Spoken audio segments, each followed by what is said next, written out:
Right, okay. I mean, as I say, for anyone who's not been here before, this is basically free-for-all. I usually sort of ask people to, if anyone's got any sort of questions or anything. I haven't done that many Retribution Paladin videos recently, so there aren't a great big bank of questions. So we'll just sort of go for whatever. Obviously, a few things we'll probably want to talk about at some point would be what's coming with Tomb of Sargeras now that... Oh, when's that coming out? 6 weeks-ish? About 6 weeks, we don't know exactly. Mid to late June. So obviously we'll be thinking about how's the set bonus is going to affect us. As I see it, quite a lot. Potentially. Then there's the trinkets. In fact, I'm going to chuck the trinkets up because there's some mad trinkets here. Looking at it. And then there's new legendaries. Although the thing is, there's no new legendaries in the PTR as far as I can tell at the moment. There's only what has been sort of data mined. And they don't look that sensible to me. I don't believe them actually. The data mined legendaries. So should we start off with the trinkets unless someone else has got some other things to bring up? Because I know people will be wanting to ask about this. Trinkets are always one of those. It's one of those things where they can, you know, no one really gets excited about a chest or a shoulder or something like that because it's just what it is.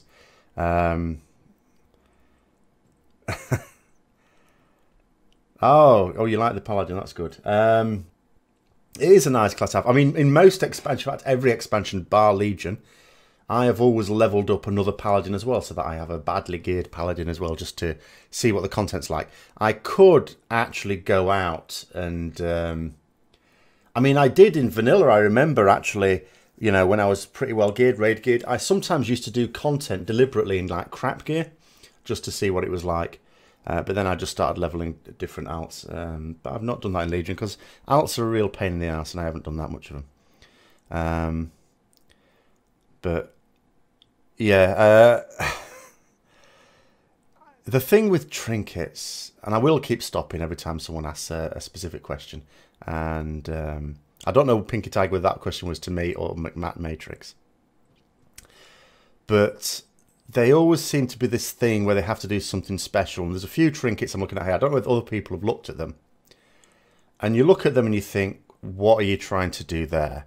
So there was one I was using on the PTR just today. There's a few nice solo ones. Like if you're just doing out world quests and stuff like this.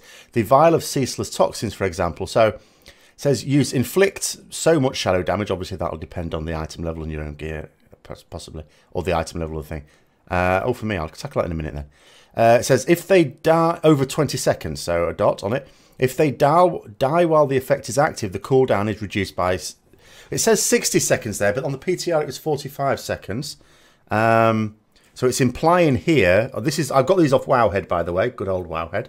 Rather than try and screenshot it in the game, because it's sort of... It's not quite opaque. It's always a bit translucent, and you see stuff in the background. And it's one of those things you sort of see, if you're out and about, really good because you use it, do a load of damage, and then it's ready to use really soon after. In this case, it sort of suggests immediately after, but as I say, I think that's a bit out of date. And obviously not so good in a raid. Really good for dungeons, you could argue. Cradle of Anguish, you say promising, but again, it's got this stupid effect there. So it's not a stacking one. It's not one of those where you have to be hitting things to stack it up. It just stacks. You just equip it and it stacks up. So when you're running around, it's got its max stacks. It is really good. But then it says, if you fall below 80% health, this effect is lost. Well, straight away, there's going to be a load of raid bosses. And think about certain dungeon affixes as well, which are not going to be conducive to using this. And you think to yourself, well, you're just going to keep losing it. And then it has to spend another 20 seconds stacking up. And just, what's the point? I mean... I would actually rather one where you have to hit stuff like Eye of Command to get it to stack up. Vial looks like a trick which you bind to everything. Well, I would certainly use it for Mythic Plus. Mythic Plus and so on. Anything where you're going to be killing like ads really quickly or mobs really quickly would be there. Engine of Eradication. Now, the interesting thing about Engine of Eradication is with this mastery thing here. Because you'd think, oh, mastery. But actually, apparently, I don't know details just yet. It could well be that Mastery will make a bit of a comeback. I'm not quite sure how. It's sort of like the suggestion seems to be at the moment, from Theorycraft as far as I can tell, that haste and mastery will make a more traditional comeback. In other words, we'll want lots of them. I can see why for haste, looking at the set bonuses. I can sort of imagine potentially why. I'm not 100% sure about the mastery, why that would be. But yeah, the effect of it, your auto attacks have a chance to increase your strength or agility based on your specialization, blah, blah, blah, for 12 seconds. And expel orbs of fell energy. Collecting an orb increases the duration of the effect by 3 seconds. Sounds fiddly to me.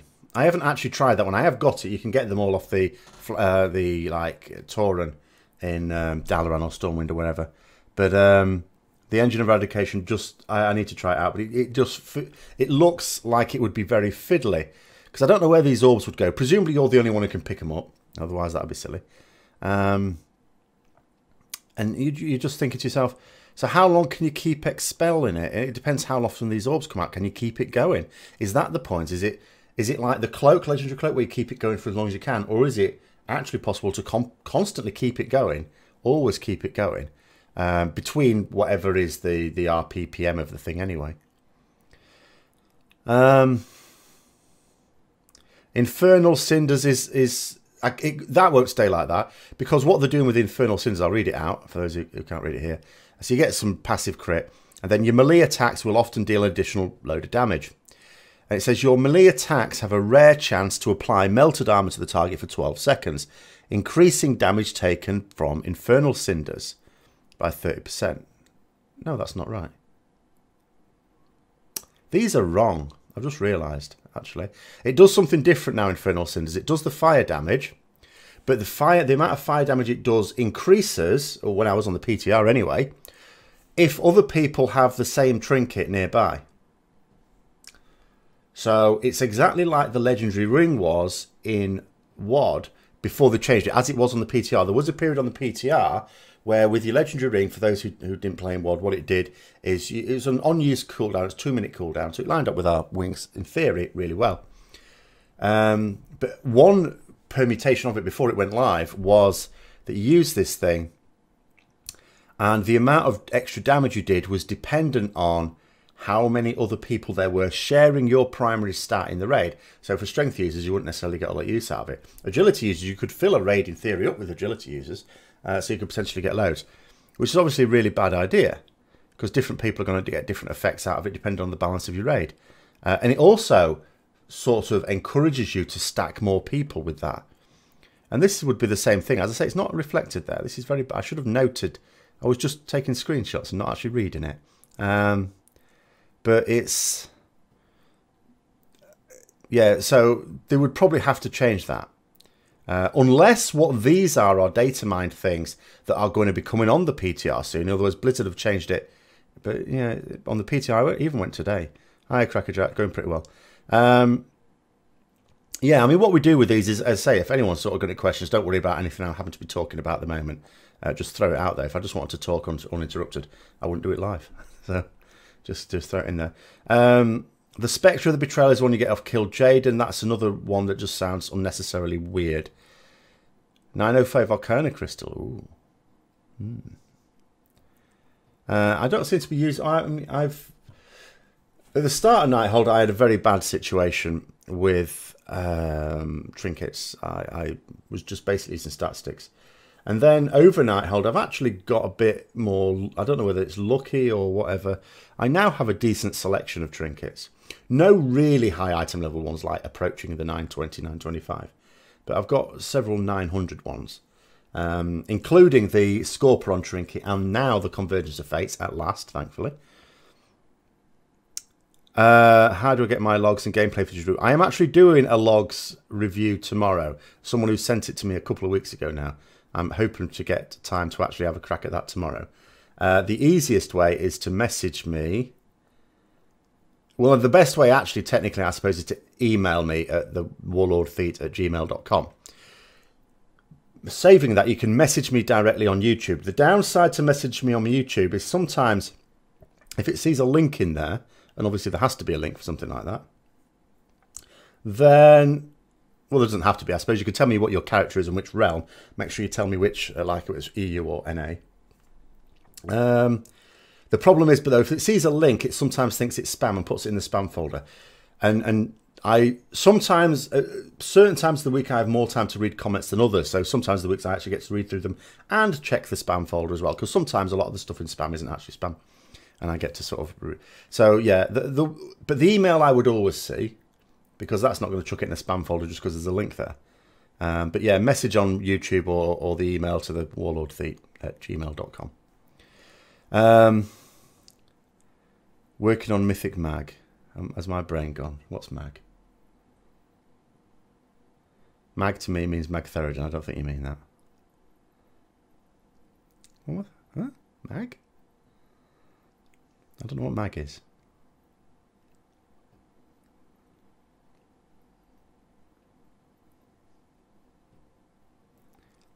Elisand. Can't see your name there. Well, yeah, I mean, that's the thing. We've just done Elisand. It's in many ways disappointing. I mean, I'm disappointed, you know, with how we've done in Nighthall just in general. We've had so many things completely tripping us up in progress. It's absolute disaster. Oh, Magistrix. Oh, I get you. Okay, yeah, I didn't think of that. But the thing is, like, Elisand, like, it was always supposed to be the case. The first 3 are dead easy. Fine. And then your next 4, is it, that are medium. And then the last 3 was supposed to be very difficult. But Star Augur, you know, once, I mean, they nerfed it, and then you've got your 7.2 traits, and that means that things aren't so tight on it. And then Elisand, again, most of the difficulty with Elisand was dealing with what were tricky mechanics, at the same time as having to maintain a very high degree of DPS. And the DPS is much simpler now. So you've actually got more, you can focus more on the mechanics and not have to worry about the DPS, because the DPS will happen anyway. Judge Unworthy is bugged because it procs all the time. No, I think it's, as far as I know, it's supposed to do that. It's a golden trait at the end of the day. And it's a golden trait that's useful in single target, so it better be bloody good in AoE. Otherwise, it doesn't deserve to be a golden trait. I mean, I'm still not happy in having a golden trait that does nothing unless you've got at least, what, 3 mobs? And also reduces the sense in taking Greater Judgment as well. I mean, Greater Judgment, okay, it wasn't exactly a popular talent, but it's now like, well, why would you take it? Okay, people keep talking about the nerf to Blessing of the Ashbringer trait. I don't see it as a nerf. The problem would be, it would be a nerf to keep it at 2k. It might initially be a nerf, you know, change it to 4%. But the problem is our gear's going to get better in Tomb of Sargeras. A lot better. And then Argus is going to come along. There's another raid tier still to go. So that 2k strength, which looks all right now, as we get better and better gear, proportionally it will get weaker and weaker. But keeping it as a set 4% means that it's always going to be, you know, if better gear means that that trait is, you know, worth more strength. So it keeps it proportionally the same level of you know, power, really. Oh, don't even talk to me about PvP. It really, I mean, I don't think it's been as bad in Legion, but in previous expansions, it used to annoy me. TBC was a very bad one for this, where we were constantly being nerfed in PvE because of some perceived or actual imbalance in PvP. But there's no reason for them to do that now. They should be able to separate out the two things. Because, you know, we even have different talents and abilities in PvP now. So, or organised PvP. Who cares about world PvP? Who gives a monkeys? Yeah. Well, I've occasionally had to do it. I mean, I did the PvP brawl yesterday because someone told me with a quest you get 10 million AP from winning one.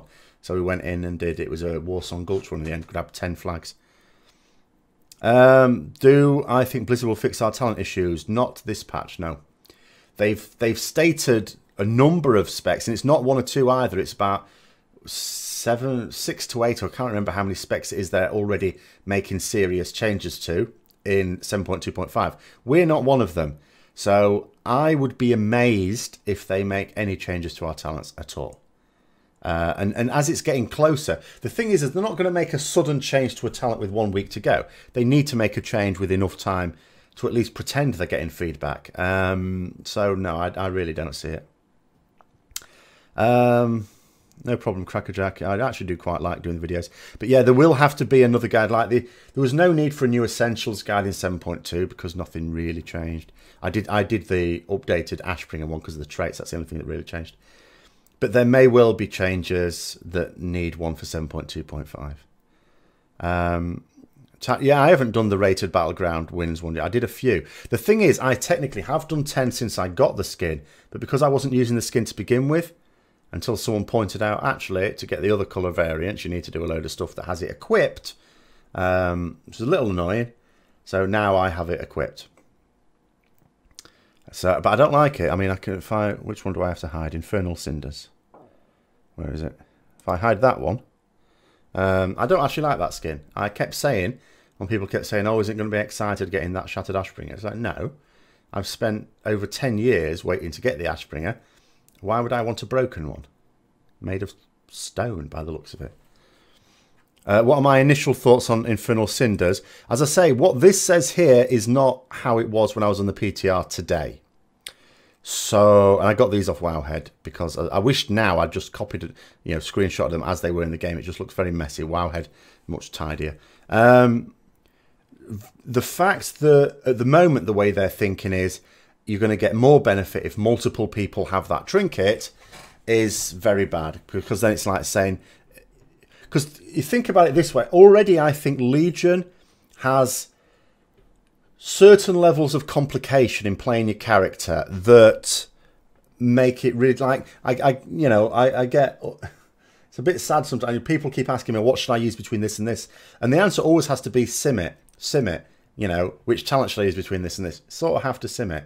And I'll sometimes, just so I don't constantly say sim it, we'll sort of try and say, well, in this situation that, in this situation that. But ultimately you have to sim it for yourself. With this trinket, it's a bit like saying, if you're the only one in the raid who's got it, maybe it'll actually be really bad. Maybe it won't. Maybe it'll be all right, but not brilliant. But there's going to come a point where, let's say 3 or 4 people in the raid have it, it does more damage. That might increase it. So you can't just sim it. You've got to sim it for however many people in the raid have it as well. And you won't be able to put that, won't be an option in the Simcraft either. You'll have to actually look on the sim on the actual damage the fire's doing and then get a calculator out and increase it and then add that to the DPS value. Unnecessarily complicated, trying to work out whether it's going to be better or not. Blizzard's answer to that would be, of course, oh, I'll just use whichever one is the most fun. Yes, okay. I'll use a weak trinket because it's more fun. But yeah, it's one of those that it's so the amount of use it will have will vary depending on how many other people do it and how many other people use it. Can you imagine if 6 people in your, it won't be 6 people in your raid because look at it, it's well, I suppose it could be, but it says melee attack, so there's only melee going to want it. So let's say you've got 6 melee in your raid who all have it, but then 3 of them decide actually it's not BIS for them, they're not going to wear it, they've got 2 better trinkets. Well, then you're thinking, well, wear it, because then it'll do more. And there'll be all sorts of arguments about that. So they can't keep that effect. They've got to change it, because that's ridiculous. Will I make an interview with Soul Sacra one day? I don't think so.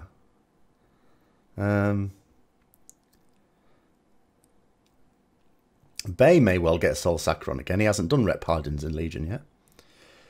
Let's have a look. Oh, it is. Yeah, well, I like these. That's why I've started doing the Tuesday discussions as well. And every time Blizzard do a Q&A, I think I'll do another live one there. Hi, George. Because I am going to get rid of that again so I can show that god-awful skin. It is much better than just talking to a camera and then having to read comments when you're actually getting a proper discussion going. I mean, Discord's pretty good for that, but it ends up being punctuated by memes. Like the classic looking Ashbringer mouse. I mean, the thing about the Ashbringer is, if we're honest, if we're brutally honest, it looks ridiculous. It's a cartoon of a sword. Like a lot of things in WoW. But it's just the lore behind it. It's to say, if you think about, you know, the history of World of Warcraft, in terms of the storyline, it's got to be the youngest major artifact in the game. Because the Ashbringer, you know, was produced in living memory as we are in the World of Warcraft. But it's so lore heavy and has been for a very, very long time that, yeah, you can't help saying, but I want that. Let's have a look. Hold on. Let's make sure I'm not missing any comments. So, Arda, I have joined a Mythic Progress Guild 1 month ago and have started to raid with them, but last week the Realm First Gul'dan killed guild disintegrated, almost half their team joined my guild. How do I overcome being permanently benched with no opportunities? If you're literally permanently benched with no opportunities, you go somewhere else. I mean, the last guild I was in, I left simply because of that. There were too many people in the roster. So I moved on. There was no bad feelings or anything like that. And there wouldn't be in your case. It's just like, well, you don't need me, so I'll just find a guild that does. And you just have to do that. You know, and there doesn't have to, as I say, any hard feelings about it. Any guild will always take the strongest setup. I mean, we have these situations. It's not nice sort of benching people for progress. But as a guild, the aim of the leadership of the guild is to kill bosses as quickly as possible. And they have to take what they feel is the strongest setup. They may be wrong about that, by the way. They may not be right in terms of what is the strongest setup. You know, for example, I remember in the guild I did leave, they were on Sargeras. They killed it before I did in the new guild. But I wasn't taken on Sargeras because I was considered to be not a strong candidate for that fight. Whereas when I killed it about a week later in the new guild, I got world first on it. So it's a bit like, well, I could have done it, actually. So sometimes it won't necessarily be right, but you just have to say, well, you know, they are going to take what they think is the strongest team. And if that doesn't incorporate you, then find someone else. The Fire Ashbringer. I haven't got that yet. I will put, I haven't done the Balance of Power. I will put some effort into doing it before Legion ends, because when Legion ends, we can't get them anymore. So I'm not going to chase the PvP ones. If I get any of them, fine. But like someone asked me last night, have you even Prestige 1 yet? I said, no, I'm on a level 28 or something. And I got 3 of those levels doing that PvP brawl last night. But there you go. Let's have a look.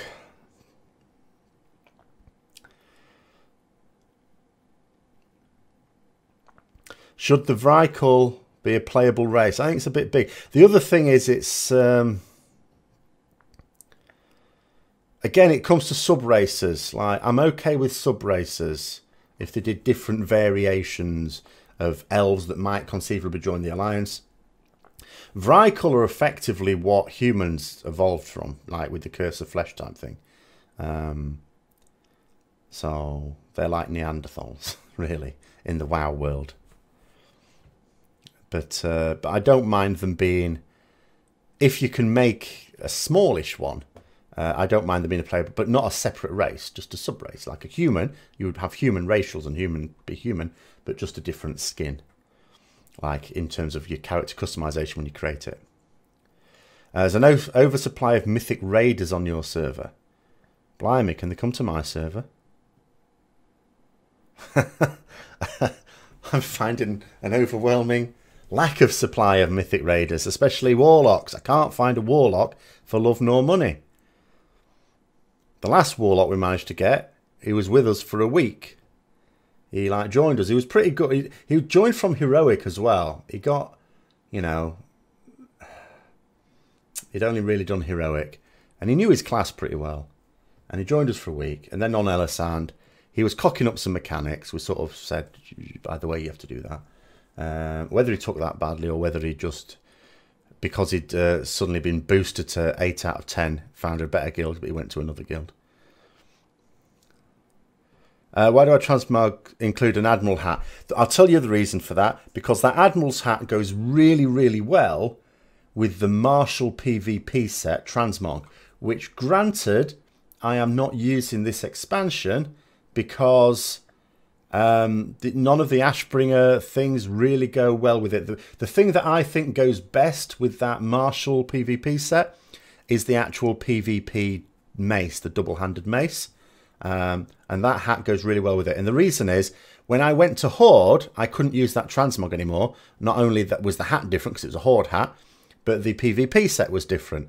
So, and I missed it. And then when I came back to Alliance, so I want my hat back, even though I don't have the transmog that really fits it. Just hope for the top of guild of your server to explode. The top guild of my server is Scrubbusters. I don't think they're going to explode. So I don't think any of the guilds that are above or around us are actually going to explode. We're right near the end now. Now is not the time to explode. Gul'dan is at the moment, I can well believe from the people who killed it in a timely manner, that both Elisand and Gul'dan really hard fights. But Elisand, because you can make those DPS checks now, is relatively easy. Gul'dan, we have spent 2 nights on it, and the last night was with, from our point of view, not far from our best setup. And yet we've got to the point where we're on like 20% in phase 2. We're almost at phase 3, and phase 2 is the hardest phase, we're told. So unfortunately, we still don't have our best setup for Monday. If we did, we'd be killing it on Monday, surely to goodness. We will definitely be killing it. Well, it's got to be next Thursday, surely. We can't, I don't see how we can not. So no guild is going to be like blowing up at that end of it. Now, some guilds that are still scrubbing around at 5 or 6 out of 10 might smell up, wake up, and smell the coffee and realise they're probably not going to get the cutting edge, even for all the nerfs and stuff. But, you know, the ones who are now going to get it, they're not going to collapse yet. They might after it. Used to run Grand Marshal, yeah. I mean, I have no rights to get these Marshals and Grand Marshals weapons and stuff. It's from Vanilla, when there was once, because I didn't like PvP even then, in World of Warcraft, and there was one summer when I just did a load of PvP just to get Knight Captain, because I like the title, Knight Captain. Didn't want any higher, didn't bother doing it any higher than that. So that's all I have. But apparently on the strength of that, when they brought them in for Transmog in Area 52, it allowed me to have the full range. I could get the Grand Marshal and Marshal stuff as well. I'm not complaining.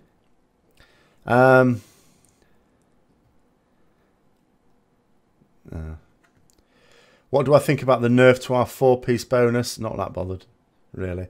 I'm not interested in the set bonuses. I don't really like any of them. They can do what they want to them. I mean, I think with the tier 19 one, it doesn't really change in any serious way the way you play anyway. In fact, it doesn't really change the way you play. The tier 21 might, because trying to think what it does now. You've got, I'm trying to remember which way round it is. One of them means that when you use Judgment, that your Blade of Justice will do extra damage for 6 seconds. And as Blade of Justice, like I was using Divine Hammer on Gul'dan, and Gul'dan for most of the time is single target. It's just there are times when there's cleaving to be done. And it was still about 23% of my damage, second amount of damage. So, do I browse WowG on 4chan? No, I don't. Don't really browse 4chan. I don't get much chance to browse even stuff that I used to, like MMO Champion. I occasionally have a little look through there. I haven't had time to properly actually say anything or discuss anything on there. I just, yeah, I find myself with so little time these days. Have I got the Corrupted Ashbringer? No. Again, don't like the skin. I should at some point. It's still an awkward one. I keep waiting for the patch when Blizzard say, we're going to make it less of a pain in the arse to get. How much DPS does my current gear sim? I don't know. I'll have a quick look. Let's have a look. Simcraft. Because I'll probably have some results saved in. Although it's probably going to be Beast Lord ones. I don't sim patchwork ones because I'm not on any patchwork fights. Hold on. Oh no, it looks like... Hang on. Sorry, back. I'm not sure. I'm not the best ret in the world by any... I'm not even close. No, I'm not sure that...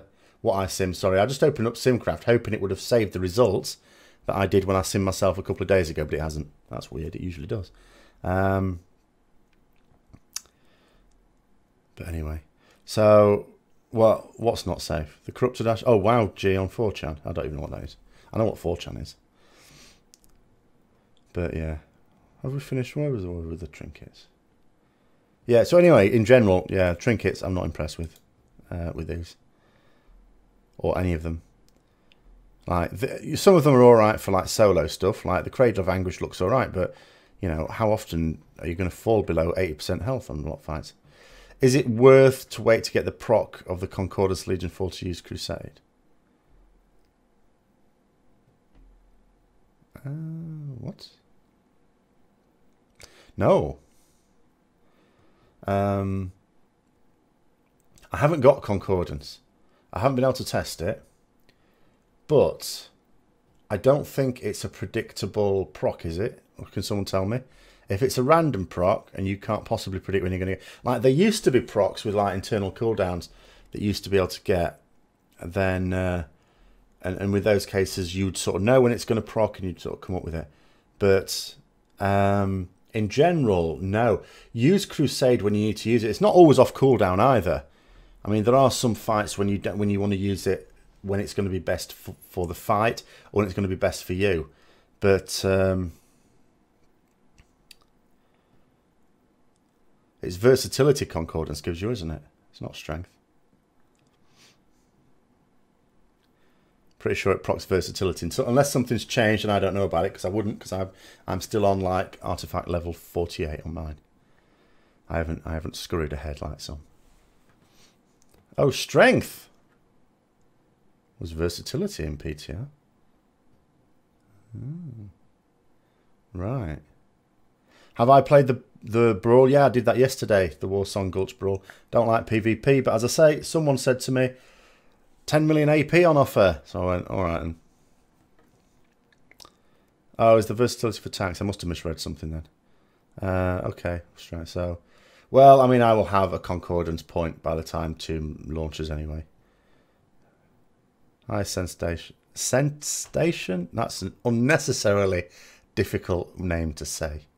But anyway, yeah. So in terms of this is what I think. This is what caused Blizzard's response about they've got no plans to nerf the Nighthold trinkets. They're just going to wait and see. But if I was looking at some of these trinkets, they look that some of them are unnecessarily fiddly to use. Some of them look weak, except if you've got special circumstances, and some of them just look silly. Iodistic. But anyway, let's get rid of those. The other thing that... wish this would behave itself. There we go. The other thing, I don't know if anyone's seen these. These are data... Oh, no, not that. These are data mined, by the way. And obviously, you can sort of look at it and think, this is probably not going to be true, because apparently these are the 2 new legendaries for Paladins. And you'll notice straight away that there's nothing for Holy. Bored from the gameplay of Rets? No. It's what it is. It's all right. It's more engaging than a lot of specs. Well, all I know is that they said they don't plan. They're not saying they're not going to nerf the Nighthold trinkets. They're just saying that at the moment that's not their plan. They said that would be a last resort. Yeah, well, this is the thing. You see, look at these bindings. Avenging Wrath generates 1 holy power per second. Well, we have that with... Well, okay, the ring doesn't generate 1 holy power a second. But we have that with the ring. And they nerfed it from 2.5 seconds to 4 seconds as well. So that's what makes me think, although this is data mined, this is not reliable. And the fact that you'll notice there's a protection one, a retribution one, no holy one, again makes me think that these data mined legendaries, just in case anyone sort of comes up them, I don't think are reliable. I mean, you should never pay too much attention to something that's not data. Sorry, something that is data mined, but not in the PTR. But when you look at it and you can see straight away 2 things that are suspect about it, you certainly don't want to do it. More fun than Frosty's case. Is this because you don't like our GM who moans that we tell him to move sometimes? He's like, I'll lose my breath. I mean, we don't like it either when we have to move because of Crusade. And we're especially not going to like it in Tomb of Sargeras. We're really not going to want to be moving during Crusade. Even though we might have a shorter Crusade, because I noted when I looked through the bosses, the second boss has a Wrath relic, just like the second boss in Nighthold, but it's a fire relic. But there are no Holy Wrath relics on offer in Tomb of Sargeras, unless I've missed it. So that means we're very... I mean, at the moment, I have all 3 of my relics are Wrath ones. So I've got like 37.5 seconds of Crusade, which is actually quite annoying at times because you can't always just stand still and hit stuff for 37.5 seconds. So sometimes, you know, you think, well, maybe it would be better to have a shorter one anyway if I'm going to waste some of it and have a relic that does me more Divine Storm or Templar's Verdict damage. But, so, I mean, that's the... so that's what the chest currently does, is it? So there you go. It is a complete load of rubbish then, these legendaries, aren't it? Am I excited for Tomb of Sargeras? Yes, I am. but only because such an arse has been made of Nighthold for one reason or another. I would say for two main reasons that I'm looking forward to that to getting a more respectable level of progress again.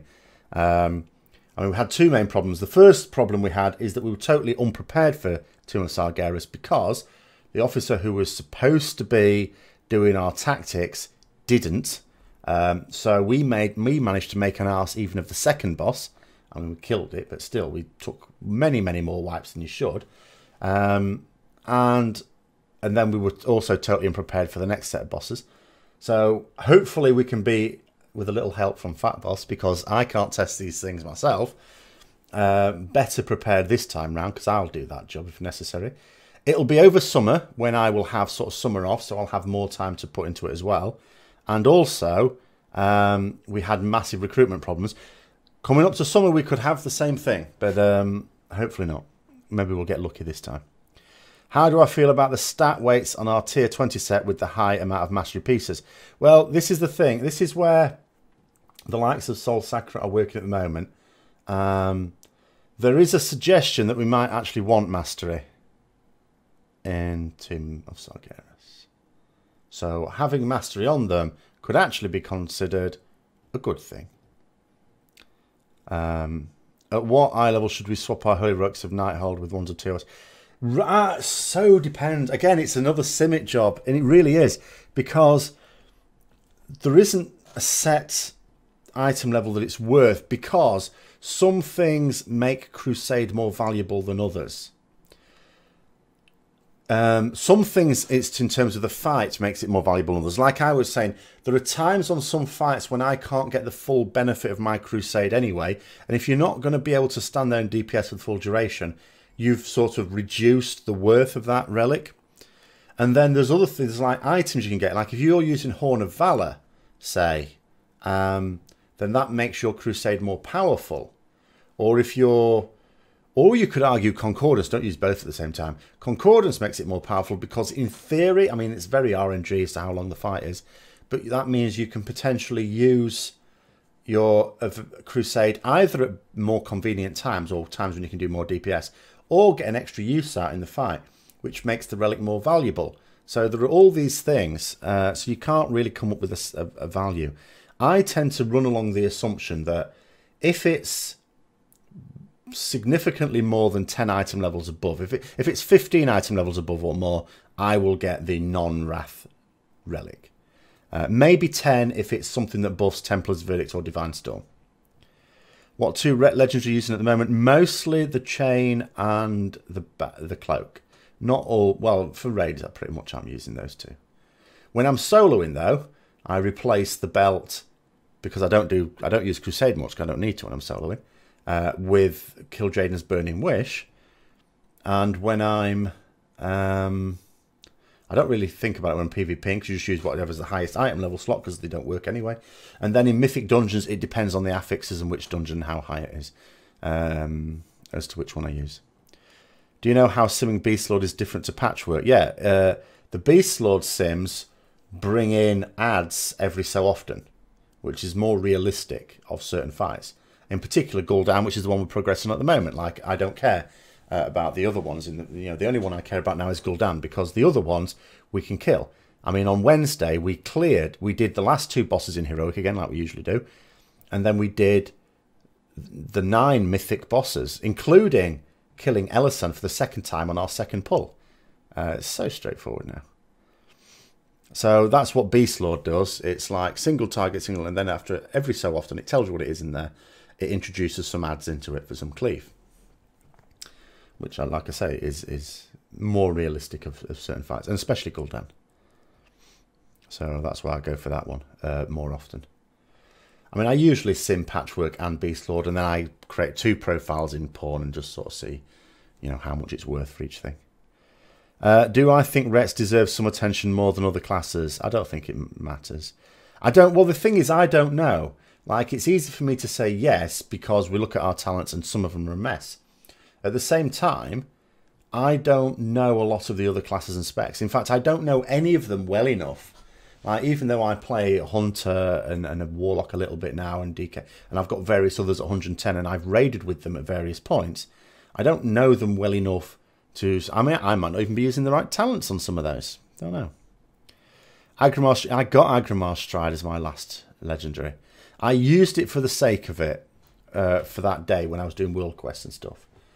But even then, I would say it's still better to use like the Cloak and kill Jaden's Burning Wish, because especially with flying now, I don't need to run around a lot. I mean, that's the thing. Some world quests now are much quicker and more efficient just because of flying. I was doing in Suramar, I would have never have done this before, the one where you have to kill 20 sycophants. It's a ridiculous number. And if you've got to ride around and do it, you can be there for an hour. And that's with good gear, where you're able to kill the elites. Most people just die. But now that you can fly, you can just... It still takes a long time, but nowhere near as much. Yeah, so Agrimar Stride, I don't really see. Maybe you could do it in Mythic Plus, where you weren't really pushing yourself, and people are gonna, if people are going to be killing trash really quickly, maybe you use that to catch up, because otherwise well, you're still going to be stuck behind, but not as badly as before. So yeah, maybe for medium level or low level Mythic Plus dungeons, it could be useful again. But yeah. I mean, the only good thing about getting that legendary is I thought, well, at least I can't get it again. Hi, Manly. I just have to work out how I'm going to react when I get the legendary helm, because surely that's coming at some point. What have I got left to get? There's the legendary helm. There's the legendary shoulders, which I'd quite like. That might be it, actually. I think I have all the others for Ret. I have one Protection Paladin one, because I've started now with things like the Emissary Cache, switching to Protection Spec to try and get some Protection legendaries, and then I'll probably do the same with Holy Ones. But yeah, I think the only two I'm missing that Ret can get are the Helm and the Shoulders. Does the legendary Helm only generate Holy Power on enemies above 75 health? I can't remember what that extra effect is now. The 75% extra health is just for the shorter cooldown on stun. If you stun something above that, it does a shorter cooldown. But I've now thinking I can't actually remember what the Holy Power aspect of it is, because I don't have it. And I remember when I did see that, when the change was made, that I still didn't think it was going to be all that great. How many legends do I have in total? Oh, God. Don't know. How many? Hold on, let's go through the list, shall we? So I'll start off with the helm. So I haven't got the helm, I haven't got the shoulders. I've got the cloak, that's 1. I've got the bracers, that's 2. I've got the belt. I've got the boots, that's 4. I've got both rings, so I've got the neck. I've got the trinket.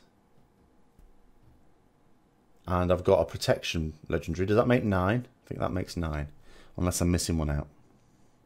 But I'm pretty sure that makes 9. Does damage and reduce cooldown on enemies over 75%. Yeah. Generates... Oh, right, okay. I mean, you could test it in PTR, potentially, because you can get the legendaries in PTR just by going to a vendor.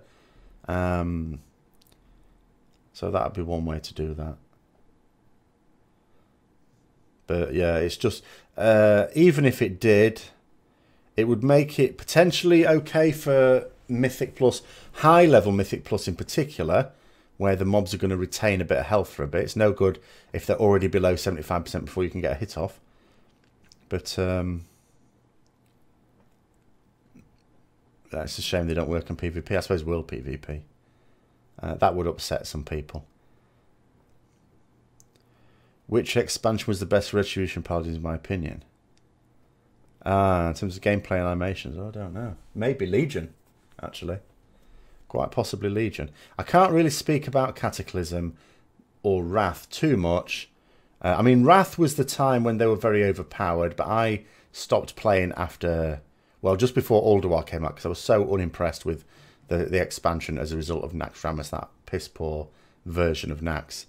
But by all accounts, Retribution Paladins were gods. I mean, I was pretty strong in Nax, and especially with Shadowmourne. So I suppose a lot of people would say Wrath just because that's when they were very, very powerful. But at the same time, in terms of gameplay and stuff like that, Animations I'm less bothered about, but even then you would probably still say Legion. They're more showy. Miss, we were alright at certain bits. We weren't weak, but it was very variable in mop. I hated it because there's two problems with that version of Nax well, there's three problems really, actually, when you come to it. One is that it was a lack of content, because all they did is ripped off a raid that already existed, which also meant they had to remove the original version of Nax. So that's one reason why we have to get, if we want it at all, the tier 3 sets from the black market auction house. The only good thing, well, it's not even a good thing about that. No, it's a load of rubbish. So the second reason is that it was a pale imitation, whereas the original version of Nax was really enjoyable. And then the other thing is, then people start accusing you when you say how difficult Nax was. Oh, yes, that's because in vanilla no one knew how to play the game. It was probably a complete breeze. I mean, look, we did it in Wrath. It took no time at all. And thinking it was the same thing. It's like, no, it was not the same thing. And it wasn't just a tuning thing. They just took out mechanics. Wholesale. There were a load of mechanics completely missing. Draenor got the best animation of the game, even some good gameplay. I mean, the one good thing you could say about Legion is that they've solved the exorcism problem by turning it into Blade of Justice.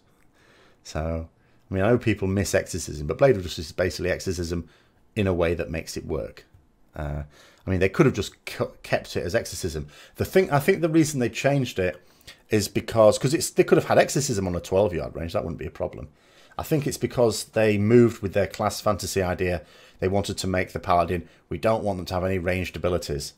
And exorcism will indelibly be linked with ranged aspects to the class. So even shortening its range, they had to make it a different spell altogether. But yeah, they had a problem with Empowered Divine Storm, which was a nightmare. An absolute nightmare. Because when, like, Operator Thogar was a classic one for making me smash my head on the desk. Because, you know, when the ads popped out, if you had Empowered Divine Storm procs, or with hands on Cormrock or something like that, you would do loads of damage. And if you didn't have those procs, you would do, like, no damage. Or next to half as much damage. It's a bit rubbish. And Templar's Verdict was physical damage. It's much better off being holy damage. Yes, you could get Final Verdict talent and make it holy, but it's much better that it is just naturally holy damage, I think. So, I mean, Final Verdict being a talent I wasn't keen on. It should have just been baseline holy and tune it around that. Do I hate gnomes? I don't hate gnomes. They just need to die. It's not a hate thing. It's purely practical. I don't understand why people have this problem with gnomes. Or my attitude to gnomes. They just need to die. You know, they're a pest. We don't hate pests, but we still kill them. And that's all there is to it. I'm going to get rid of that legendaries thing, because we've already basically accepted that that's a load of rubbish now.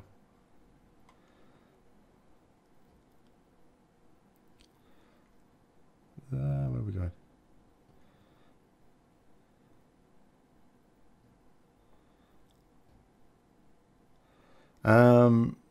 Trying to think, what was it now? I was just having a sneaky look which way around it was with the tier 20 because I just can't remember. So it's the 4 set where you use Judgment to give yourself the buff to Blade of Justice, and the 2 set where Blade of Justice generates an extra holy power. So it's just going to generate 3 holy power. So that's going to change the way we approach it. Because as I say, the thing is, if you're going to accept that Blade of Justice is going to contribute a lot of our damage, in fact potentially more of our damage than any other ability, then that also means you probably want to use Judgment, if not on cooldown, then at least every 5 or 6 seconds. Have I ever made a recruit race change from, presumably you're saying gnomes? I don't make anyone do anything. I just bully them. Unfortunately, they've got out of hand in my current guild. I had it just when I wanted it. When I joined the guild, there was a gnome. That gnome race changed. He says it was because he no longer needed the gnome racial. He can say what he wants. Unfortunately, several people have become gnomes in the guild now. And worse than that, they're turning me into gnomes on pulls, on bosses. Like, and they're doing it sneakily. Some of them are rubbish. And they do it on the countdown when I can see it and just disable it. But some of them are doing it at the pre-pot stage when they know that, one, I might not notice straight away, and two, when I do notice, it's quite difficult to do something about it. I have occasionally tried to click it off and click something off. So I'm going to make a cancel or a macro. But there is still the problem that I might not notice immediately. So they're gnoming me. Better. I'm not sure that having Blade of Justice on 3 Holy Power is better, because especially for something where you will want to use it on cooldown, I think it'll just make everything a bit more frantic. Because the thing is this, like for Tomb of Sargeras, so we're already going to want to make sure we use Blade of Justice on cooldown. We sort of do-ish anyway now. But the other thing is, it's going to generate more holy power, so it's also more important that we spend it before we use it. And then we're also likely to be chasing more haste. Like at the moment, we're sort of okay with roughly 20 to 25% haste. We're going to actively, I mean, mine's a bit high at the moment, actually. I think I might change some enchants. I could do with losing a bit. But I think we're actively going to want to chase more haste, apparently. And that's just going to make it even worse. So the things are going to come off cooldown more quickly. I think there's a danger that it could get a bit too frantic. And also, that might devalue Crusade a little bit. So that might also devalue the Wrath relics a little bit as well, because of that. I don't think it'll devalue it to the point where well, actually, no, there is a possible scenario where it does devalue it to the point where maybe Divine Purpose takes over again, and we don't have Crusade. But that's up in the air yet. I think we'll wait for the theory crafters to come up with mad APLs and test those out first. What's my favourite Alliance race? Human. And yes, they can be Paladins. I am one. I know people say, oh, humans are just boring because we're humans in real life. But it's not my fault Blizzard wrote the stories so that humans were the most interesting race. They have the most interesting background stories and everything.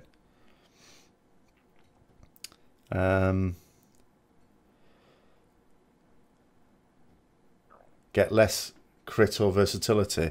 Well, what seems to be transparent at the moment, I'm not a theory crafter, so I have to sort of rely on them coming up with, okay, here's the, they're making sims and stuff like that, and then I look at stuff.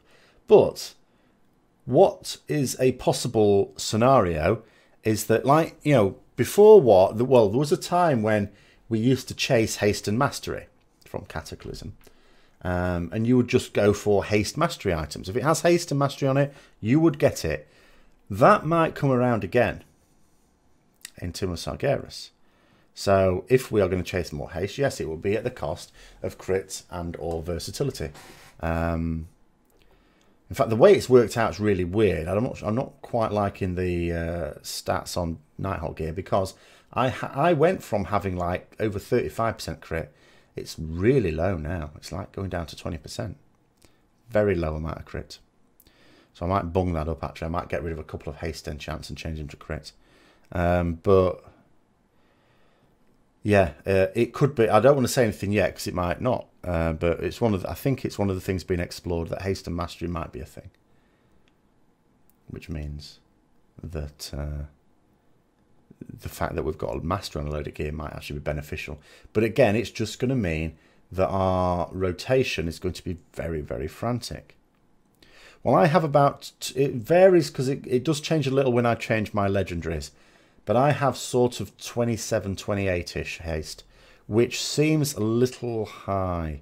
No, I'm not going to BlizzCon. It's a bloody... Well, there's actually multiple reasons. First of all, it's a very long way away. I could get a passport, but I don't have one. But the overriding reason, let's say I wanted to, let's say I saved up all year so I could afford to do it. BlizzCon always happens during term time. And it's not feasible to, when I finish work a couple of hours before BlizzCon starts, to get myself over to California and then back again after it finishes to be back at work the next day. So, and as a teacher, I don't get to book my days off. I get plenty of time off. That's one of the trade-offs. But I don't get to have days off whenever I feel like it. And it could be argued that they won't consider a trip to BlizzCon to be a medical necessity. But I watch it on the virtual ticket. One thing I've noticed that helps my crit loads is the Eye of Command trinket. I don't have that one yet. I am currently, when I'm spending my nether shards, mostly spending them on trinkets in the potential hope of getting one of those. I'm not desperate for one of those, though. I'm quite happy with the trinkets I have. But it would be nice at some. Ever since I got the legendary cloak, I've been seeking haste a lot. Yeah, it's much more helpful. Like the problem is, you're cursing haste during cooldowns, especially Gul'dan. Like when we pop, like the way we're doing it on Mythic Gul'dan is the way I think everyone does it. So you pull Gul'dan, you wait for him, you pop in my crusade, blah blah blah, and then we break out the first bonds, and then we pop the DPS cooldown, which also increases the speed of everything. And then everything's too rapid then. I just completely lose control over the whole situation because everything's coming off cooldown too quickly. Not quickly enough to just spam Blade of Justice and Templar's Verdict, unfortunately, but too quickly to be able to keep up.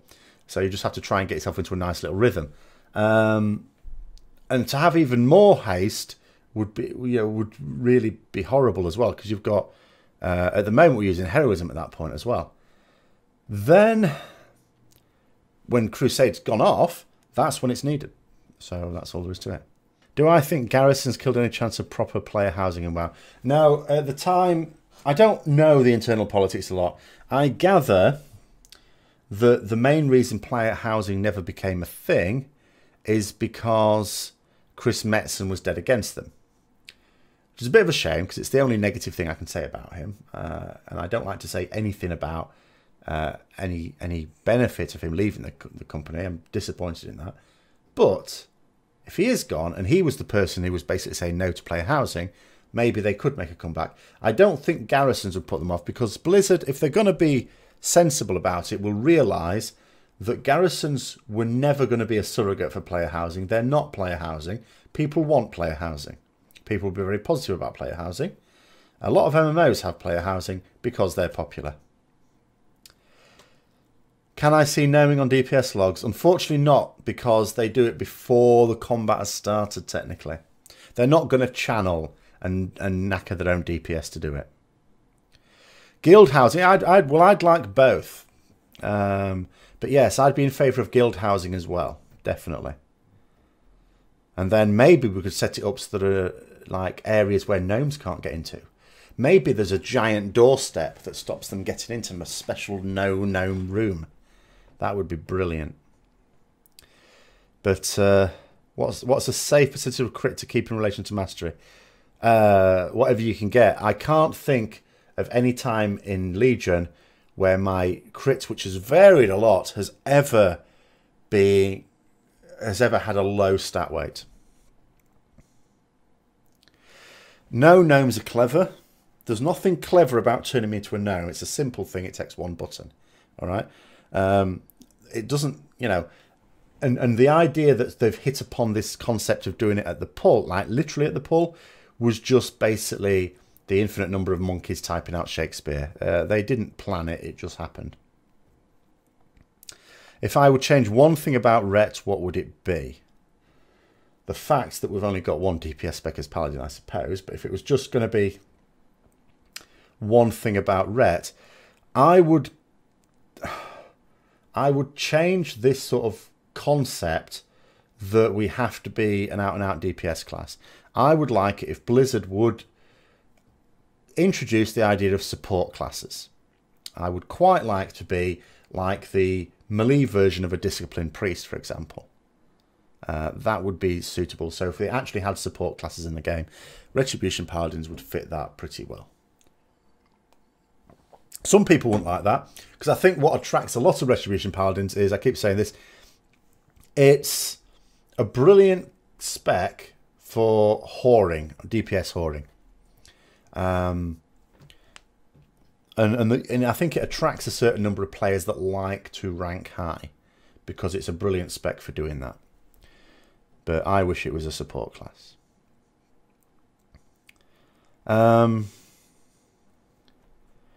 Well, guild housing could actually have practical uses as well.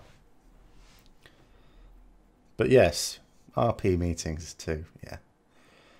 What would another DPS spec? Yeah, ranged. We could have a Shockadin spec. And then that would mean, if the reason why Rets are having such... Because you have to accept this thing. Paladins are a very popular class. Okay? And people want to play DPS Paladins. But not necessarily everyone is gung-ho about Ret. I would sort of play both. I would like a Shockadin spec so that if we're in a situation where, do you know what, we want more ranged, well, I can go ranged.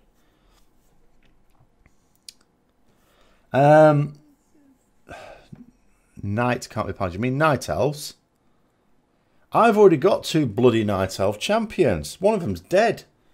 So in my so-called Paladin champions, because someone was saying to me the other day, because I sent out the rare quests, I actually got them all as well, but I got the 7.5 nether shards on a 40%. I got away with that.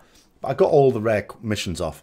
And then there was a druid in my guild saying, how come you weren't able to send them all off with like 100%? It's like, because I couldn't. I ain't got the champions to do it. Even though, you know, they're all got the max armor and all the rest of it. I just can't do that.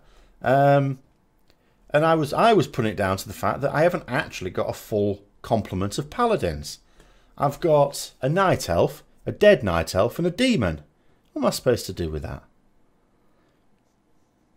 I don't have meatball, actually. People keep telling me I need to get meat, but I should. If you only need to win 1 brawl to get it, then I should. I don't have morrows either. Or I don't have anything special. No paladins. Never.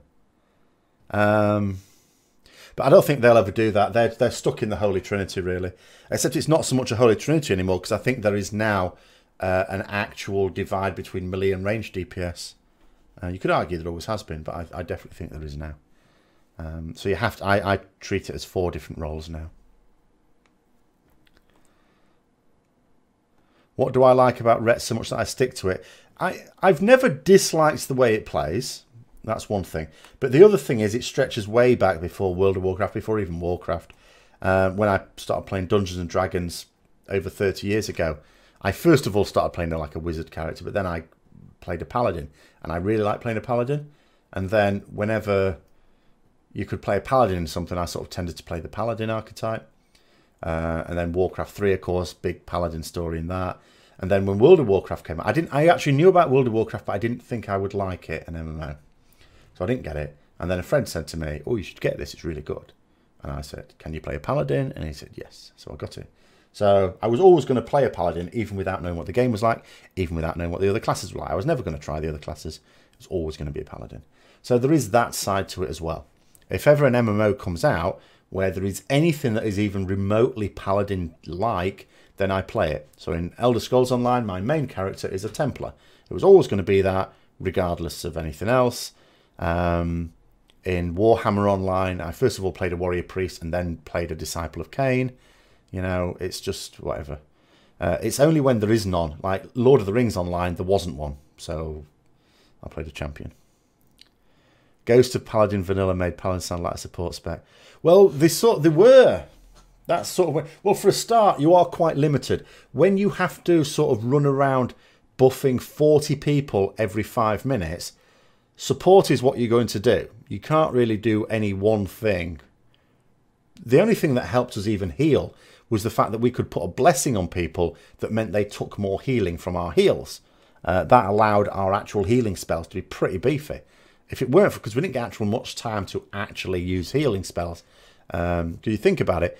Every 5 minutes, in fact, realistically, to make sure you can keep it rolling on people, you're doing it every 4 minutes. Takes about at least a minute, and that's if you're in range of everyone. You've got to think about positioning quite carefully to actually bless people every 5 minutes. And then 40 people as well. And then you also had to keep your judgments up on the bosses so people could get free health and mana. So, yeah, it was a very strong support element to it. The only people who could play Ret then as DPS were the ones who got off blessing duty, but that was just stupid. That was your job. Until they changed it anyway. Do you think Blizzard will tweak the Warforged and Titanforge systems to avoid the problems? I'm not sure they see Warforged and Titanforge as a problem. I think the problems that some people have with it, they don't see as a problem. I think they see as a benefit still. They're effectively reducing the loot you're getting from doing like Mythic Plus anyway, but that's more to stop people just being happy with scrubbing along with medium-sized Mythic Plus. They want people to push higher ones. I don't think they see Titanforge as a problem because it's doing what they wanted it to do, and that is to get people to go back and do older content, and that's what they want it for. Cleanse was the only thing at the time that removed 3 different types of debuffs. Yeah. Couldn't do curses, but it could do everything else, yeah. What do I think about change in 7.2? There isn't any significant change to our baseline abilities in the next patch. There are going to be changes inherently because of, I mean, we sort of already have with the new traits and then with the set bonuses. But in terms of the change, yeah, the thing I'm worried about at the moment is the fact that it's just going to get too frantic. I think it's just going to get a bit too busy, the rotation. Especially during... Well, that's if we use Crusade. I mean, one big change that is on the cards is the fact that maybe there is a scenario whereby we do use Divine Purpose, not Crusade. But I'm trying to think that through at the moment. I'm not saying this is, as I say, I don't know what the theory crafters think too much about this. I've heard a few little murmurings. But the way in my head I'm looking at it is thinking, looking at the set bonuses might mean we want much more haste. If we get much more haste than Crusade, because haste is always a downside in Crusade, then that means that devalues Crusade potentially a little bit. And maybe we use Divine Purpose. So let's say you want a Horn of Valor, Titan Forge with the nerf. I will have a very lower chance to get it. We can't even target gear. Well, you can't. They will argue you can, but yeah, you will have a lower chance to get it because you'll be getting less loot from your. But the thing is, they will argue that it's the people who know they're going to 3-chest it, that's not what they want. They want you to be pushing higher up. The reality is that you won't be able to target, of course. No, you will, but you're not as easily. You've got a lower chance of it. But they're not, they don't want you doing that. That's not the behaviour they want. The whole point of dungeons was supposed to be that they're suitable for everyone no matter what difficulty. They didn't want... Because they could have just gone back to the old system, which is what I suppose some of us thought they would do, to make dungeons relevant, which is to bring Valor points back. So you do your daily heroic, get Valor points, spend that on something useful, which is what I thought they were going to do. But no, they came up with this system whereby no one can say, oh, no point in doing dungeons, they're too easy. Because actually, no, keep pushing it. You will come to a point where you can't do it. And that was the whole point of it. And as I say, anything that... The gear is only there as a reason to get you to do it. Like it isn't anything in the game. The thing is that they can make a Mythic Plus score. Only you got to think about it this way. Well, you sort of already have one because, like, you have. I know Blizzard don't push leaderboards as such, but they exist on like other like fan sites, and like Challenge Mode had a similar thing. But I strongly suspect the only people who would care about a score system would be the same people that cared about challenge modes, which was only so many. Do I make or buy my own flasks if the guild provide it? The guild provides feasts, but we get our own. We take our own flasks and potions. You obviously always have a stack of food anyway as well, just in case. Let's say you're brought in on a fight and everyone's already just eaten from the feast. I wouldn't say came up with when all they did was copy and paste the Greater Rift system from D3. Well, yeah, they lifted a lot of stuff out of Diablo, yeah. It was the same company. Do I like doing high keys? I think I would put it as I don't mind. So because I don't mind, I tend not to do them. Because I think, you know, if I was there in guild all the time and I said, I want to do a high key, I want to do high, and I pestered people enough times, then we would end up getting a group and push to the higher ones. But because... like, for me, it's a case of if someone says to me, do you want to come and do a +20 or a +25 or whatever, then I would go, if I was not busy, I will always say yes. I never turn down a dungeon if I'm not busy. But I don't like repeating that sort of content. The only content the thing is, the content I like in this game, the thing that keeps me in the game is raiding. Any other content, I want to do as little of as possible on a given character. Which is why, actually, although I recognise that Warlords of Draenor was a complete load of crap, I wasn't that hostile about it because it allowed me to do what I wanted to do, which is to level a load of alts. It was a bit too much because I was sometimes leveling multiples of the same class. That's when it got out of hand. When I had 2 monks, 3 druids, 3 paladins, multiple. What else did I have multiple of? Can't remember now. But that's when it got a bit out of hand. A couple of warlocks, actually, a couple of mages. 3 mages, in fact. Well, it may not have even been Diablo people moved to the team. It may have been. They may, because these people play Diablo as well, they may have just lifted it straight out. I don't mind that. I have no issue with that at all. If you've got an idea in another game, don't even have to be in the same company. And if you think, oh, that could work with World of Warcraft, why not do it? The questing was actually really positive, yeah. The leveling experience on Draenor was very good. And the raiding was very good. So those are the... Like, leveling you sort of have to do, especially if you're an alcoholic. You're going to be doing plenty of that. And the raiding is what I played the game for. So those 2 things were very good. So yeah, I didn't see Warlords of Draenor as being... Apart from the storyline, I hated the storyline. I was completely at odds with everyone else because everyone else loved the storyline, or at least the promise of the storyline. And I hated it. But a lot of people didn't like what the game had to offer. And for me, that suited me quite well. Why did I level so many of the same class? The bottom line will ultimately be because there wasn't enough to do. Except with the monk. The monk I had a good reason for leveling to. The main reason is I very much like my Pandaren monk. That's the one I now have at level 110. And that tends to be like, at the time when you had dual spec, Windwalker and Mistweaver. Now I just play Windwalker. Ironically that I have access to all 3 specs. I don't think I've even done the Mistweaver quest yet, actually, thinking about it. But then I thought to myself, well, I should do another monk that's a brewmaster. And if you're going to do a brewmaster, it's got to be a dwarf, hasn't it? It's got to be. So I leveled up a dwarf brewmaster as well. Have I seen Hilva's Babyface video about his 1 week in WoW? Yeah. Do I agree with some of the points? I don't actually agree, but I can... I'm not... When I say that, I don't mean I think he's wrong. I think he's right from his and perhaps other people's point of view. You know, I can see it from his point of view. It's not a view that I hold myself. Because as much as I might complain that we feel compelled to push... And if you're going to go for maximum artifact power, that means you're going to do all the world quests that award artifact power. You're going to do all the world quests on the Broken Shore. You're going to do as much Mythic Plus as possible. You're going to do LFR, normal, heroic and mythic every week. And all the rest of it. But I don't. As a result, I don't get burned out. You know, my artifact power is on 48. In our guild at the moment, we have... At the moment, it should be 45. There's a requirement for it to be 46 next week, and it goes up by 1 level each week. And I am ahead of that.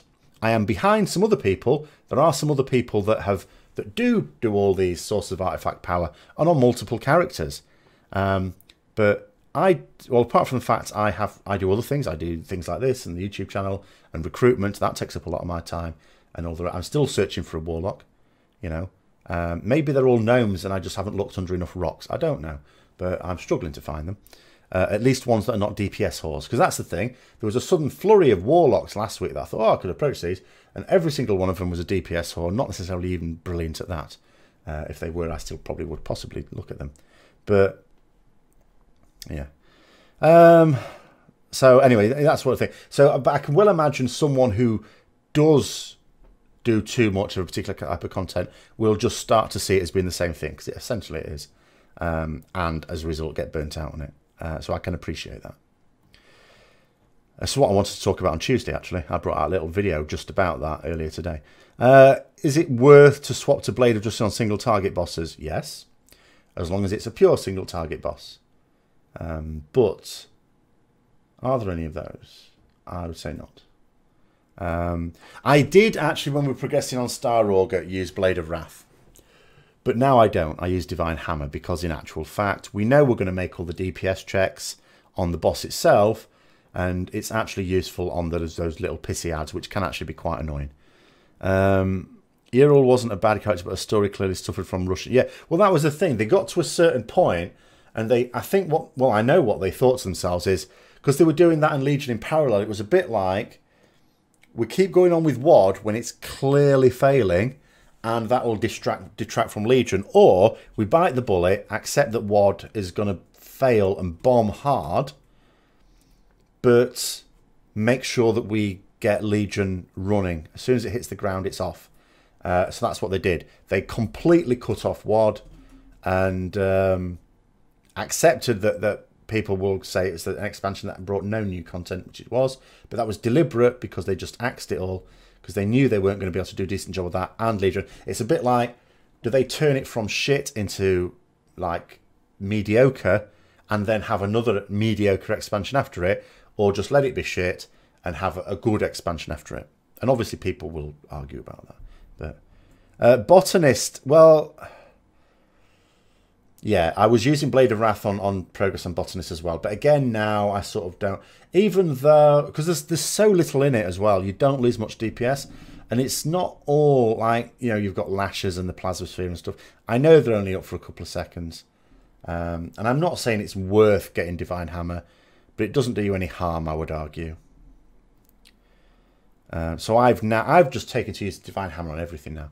It's actually quite sad now that we've got all the first 9 bosses on farm. I'm now using the same talent set for every boss in Nighthold, which is convenient. But again, a bit of an indictment on the talent system. Played Paladin in WoD. Do you recommend coming back? Depends what made you leave, I suppose. Is. It would depend on what made you leave. So let's have a look. Let's read comments. Do you see Cloak becoming irrelevant due to the raid set bonuses? Well,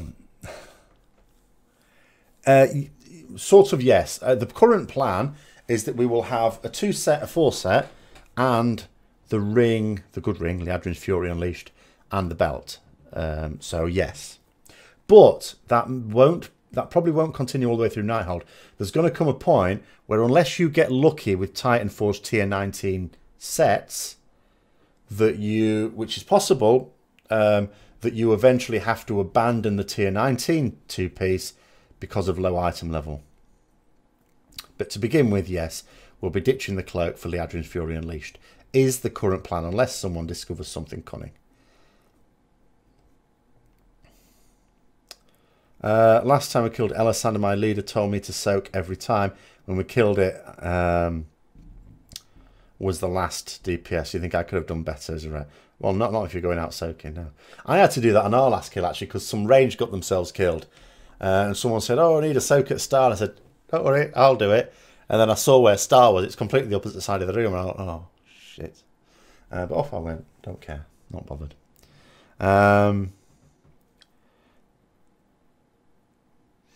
Yeah, well, that's the other thing. If you've got a decent amount, I mean, obviously Divine Hammer feels more of a chore if you've got low haste. High haste is pretty nice, actually. Also, you can get into your Crusade a bit quicker, or in terms of building it up, because you can pop Divine Hammer a few seconds before the pull. So it's like, you know, when it's on about 3.5 seconds Divine Hammer, you know, 1 second pot into the boss, gets you tick, so you get 2 holy power, and then it comes off cooldown, hit it again, you're up, you're away.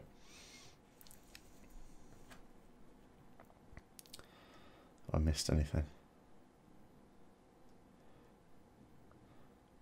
Oh, don't think I have.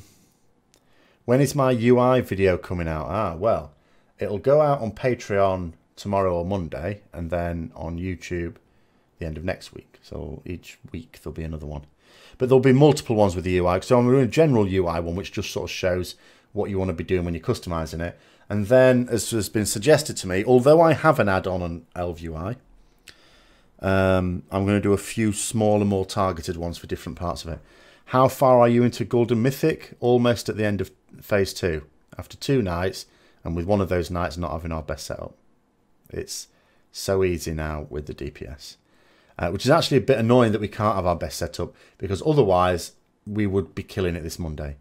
We absolutely would be killing it this Monday. Do I like Holy Power? I don't mind Holy Power at all. It's our resource system. We need, like, we have... It's no different to the rogue system, except instead of, like, they have a dual resource system. They have combo points and energy. We have combo points and time, because some of our building abilities are on a cooldown. So we dealing time, and we can vary that with haste, just like they can vary their energy regeneration rate. So I find it more convenient than energy, which is what Windwalker monks and rogues have to put up with, and feral druids as well. So I prefer it to that. So I don't mind Holy Power. I know I know a lot of people don't like them for whatever reason, but I didn't like it for Prot. I'm glad they took it away from Prot and Holy, because to me it made no sense to have it for Prot and Holy. Because, but for a DPS class, you should have a resource system. Or a dual resource system, in fact. You should have 2 resources to manage. But as I say, in our case, it's not mana, because we can only use mana upon healing spells, really. So our second resource, as I say, is time. That's what makes it a bit weird. You can use Wake of Ashes on the pull. It's just that there's no need to, because with Divine Hammer being used so much, you might as well just use that. Use Divine Hammer. I use Divine Hammer, as I say, pre-pot in, Crusader Strike, Judge, Crusade, spend Divine Hammer against rack around, and just keep cycling like that.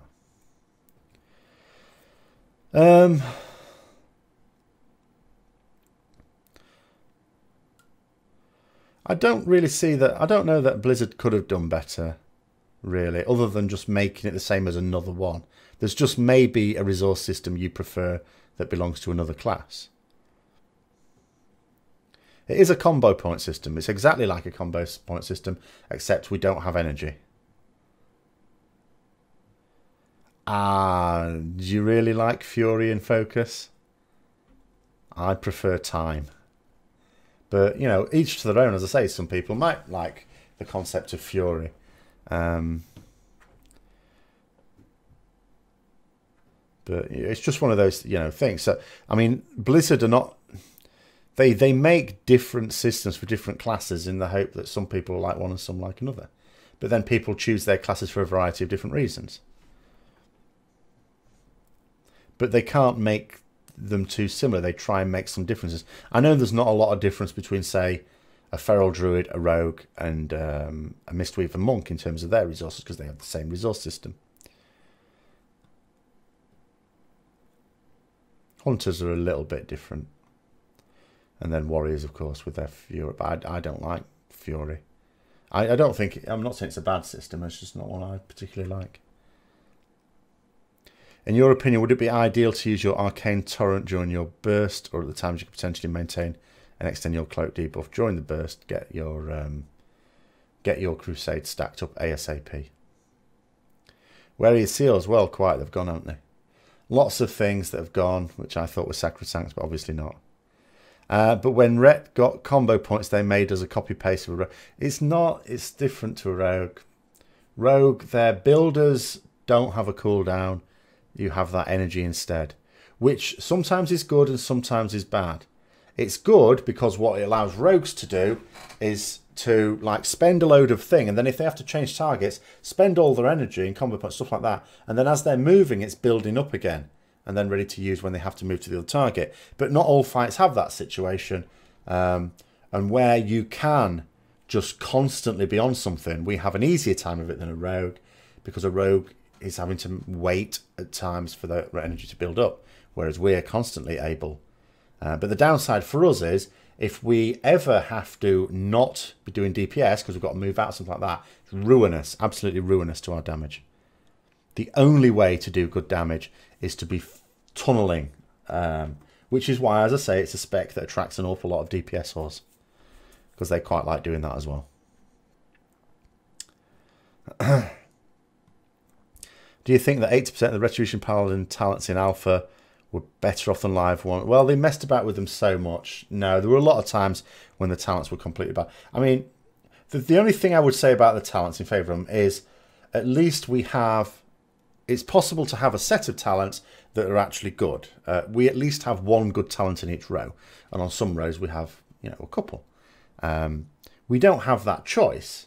But then again, given that they've made it so inconvenient to change talents anyway, I don't personally mind that. You know, we're having to use tomes every time we want to change talents between fights anyway. So actually, the fact that there's one obvious choice to take for almost every fight isn't actually as much of a disadvantage to me as it is to some people.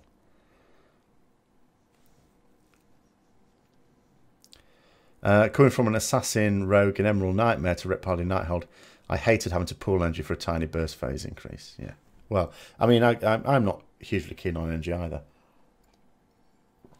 I find the time thing more convenient.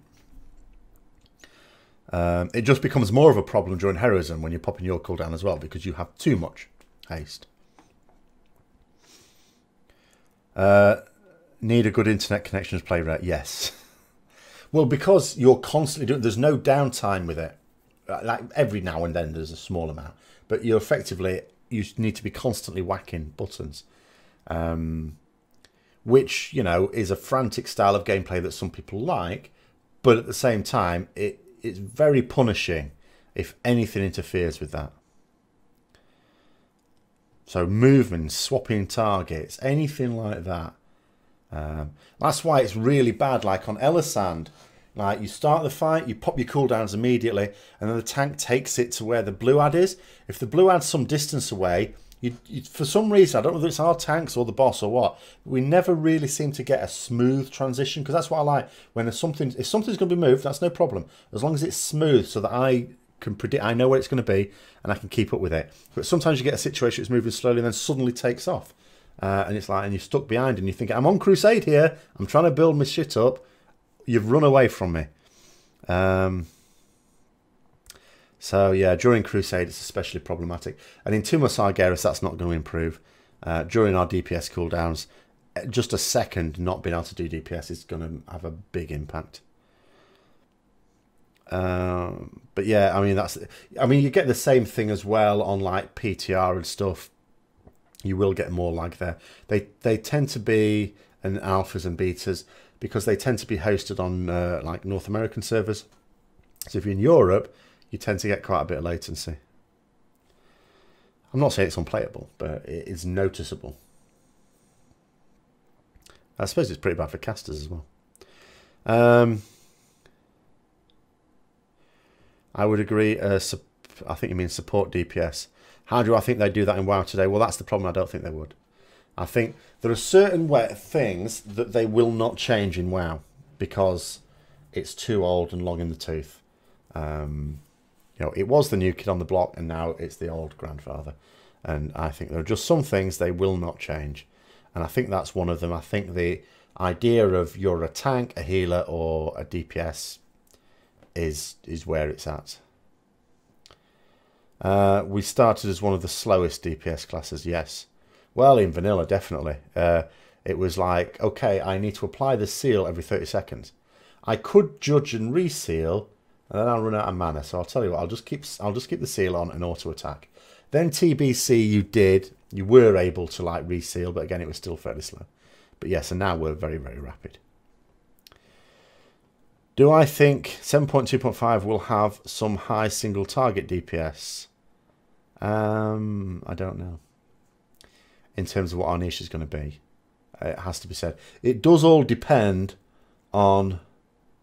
I don't see any reason why not, because if we're still going to end up using Crusade, because Blade of Justice has that 3 holy power, we should be able to...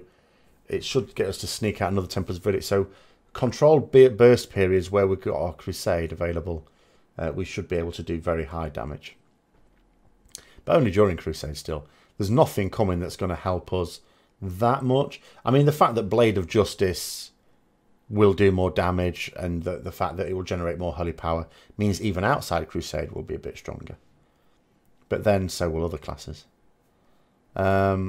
Yeah, well, that's the I don't think Blizzard would have to change their whole approach to raids and stuff like that. You can argue discipline priests were a brave enough departure from the standard system, but I don't see them having any stomach for it with anything else.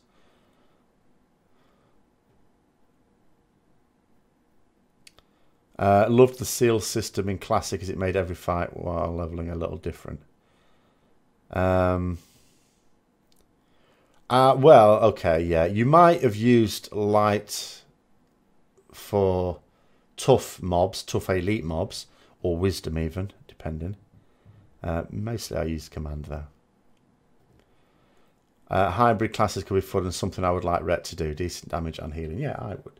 But they're not going to. It's just me wishful thinking. I don't see them doing anything that would be a massive departure.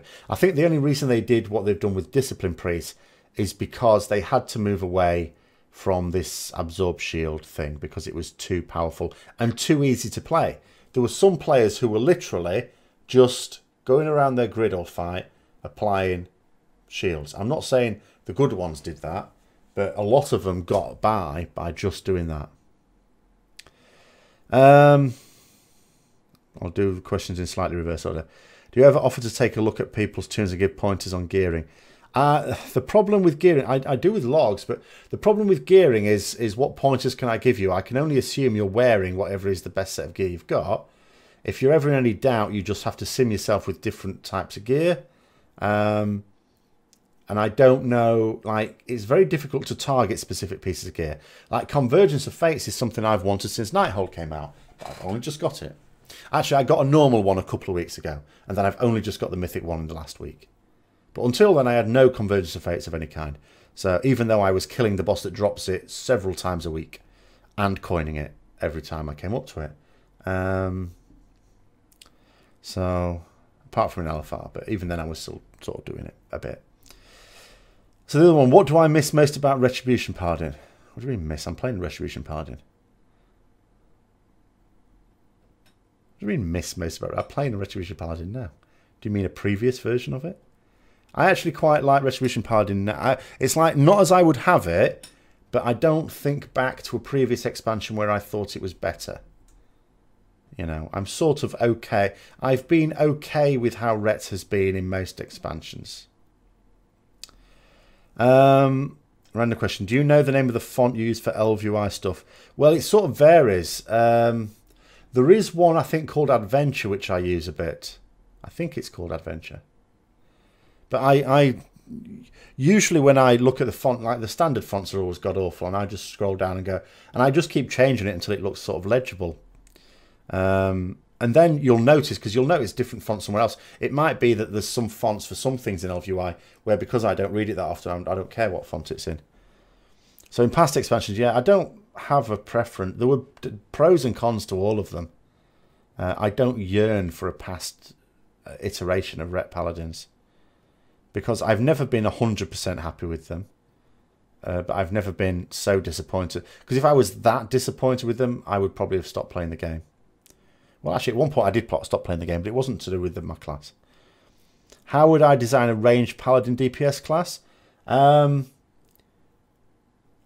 would take the same approach as I would do it as if you imagine what are the similarities and differences between an enhancement shaman and elemental shaman. I would sort of do that version for a paladin. So you need enough abilities. I'd bring Denounce back for a start. You know, I would still have a holy power system for it, and just as your generators. So you'd have your, you know, your Denounce spam. You'd have your holy shocks, which is like, you know, a less frequent one. You'd probably have Judgment still as well, because that's a ranged one anyway. I would have that sort of system. I would base it very much on the Retribution spec in similar, but I wouldn't have it identical with just ranged abilities instead, because you don't want two specs that play exactly the same, because Hunters sort of had that and they moved away from that. So you'd also have to introduce something slightly different, but I would still keep the holy power system and, you know, have a longish cast spell like Denounce, and then an instant one for movement, that sort of thing, you know. Which of the set pieces should you go for stat wise? At the moment, it depends whether you mean at moment or Tomb of Sargeras. At the moment, I would generally say crit haste. You have to be careful about your actual haste value, though. So if you start... But it can depend on other things as well. So, for example, I have the Legendary Cloak. So the Legendary Cloak is right out of it.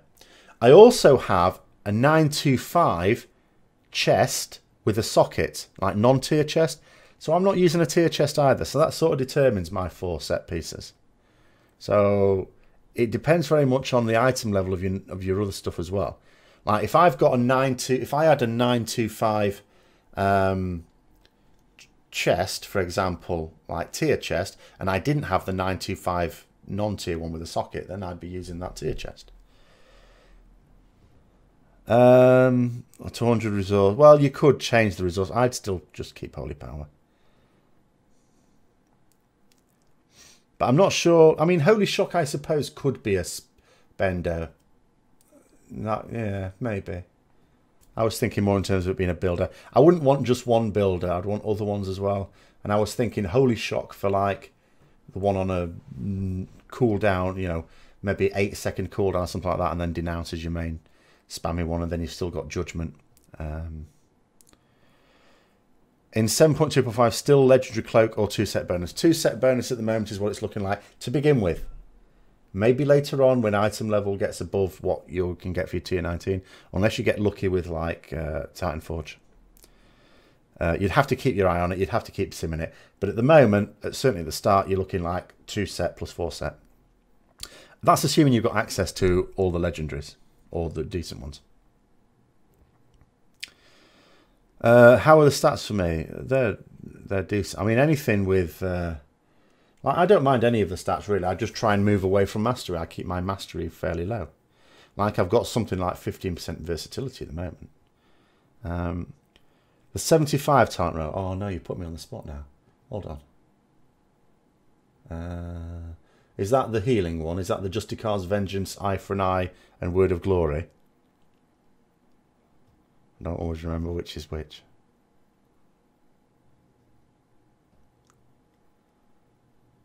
Or is it the defensive one? With Divine Intervention. I get those two mixed up. Oh, it's the Justicar's Vengeance one. I've tended to start using Justicar's Vengeance a bit more than I used to. Mostly because none of them are all that useful. Eye for an Eye is the one I was mainly using for raids. There doesn't seem to be a single use for it in Nighthold that I can see. So your choice is Word of Glory, which I sometimes use. But then I'm also getting into a situation where I'm thinking, there's no situation here where I feel that the melee are getting pounded and I should use Word of Glory to help them heal up. And of course, it's a significant DPS loss to do that when you're actually pushing DPS checks. So you should only do it if you're really sure it's going to do some good. And I've not really come to a situation, even though I tend to do that. So I've tended to just have Justicar's Vengeance only because it's what I use while I'm soloing in case I want to solo some tough elites. And it's not really worth changing it for the raids when I don't seem to be using either of the other two in raids, even when I was taking them. So at the moment, that's one row where I have, even though Word of Glory in theory is the best for Nighthold, it's the one you should probably take, I haven't found myself ever using it, even when I've had it. And I'm not opposed to using it. I used to use it in the early days of Legion with like Mythic plus Dungeons. I used to find plenty of times to use it there. Even though I moaned like bloody hell about it, because I still don't like the fact that with Word of Glory, it's like, it costs Holy Power and it's got this 1-minute cooldown, even though it's got 2 charges. And it's like, have one or the other. Either have the minute cooldown and no resource cost, or have it cost 3 Holy Power and no cooldown. Or at least a severely shortened cooldown, so you can't spam it perhaps. Not that you could anyway, because you've got to build the Holy Power back up. So I have, yeah, I don't think it should have both. Not costing Holy Power, that would be good. I'd be okay with either one. I don't mind either one. But I don't think it should have both restrictions, because then you make it much less valuable. Any plans of uploading Raw Mythic Plus on YouTube? There were plans to do exactly that, but I found myself not doing very many of them, if truth be told. I make sure I do my plus 10 each week. In reality, I end up usually doing, because you do your plus 10 and then you upgrade your key a couple of times, and I haven't done it yet. I'll have to pester people to do it tomorrow. But I don't do that many. And the problem is, it's been a while since I've done a tough one. And I feel that it's very difficult for me to sort of say anything useful. Like occasionally I just show it as background on other videos. Because I found myself... I did stream it actually... when did I stream it? Was it last Friday? When I did the... when Blizzard did their Q&A on the following Friday, which was a week or so ago, I did my another discussion, and then I did some streaming after that, and then I just, I ended up being in Mythic Plus for that. So I did stream a bit of Mythic Plus then.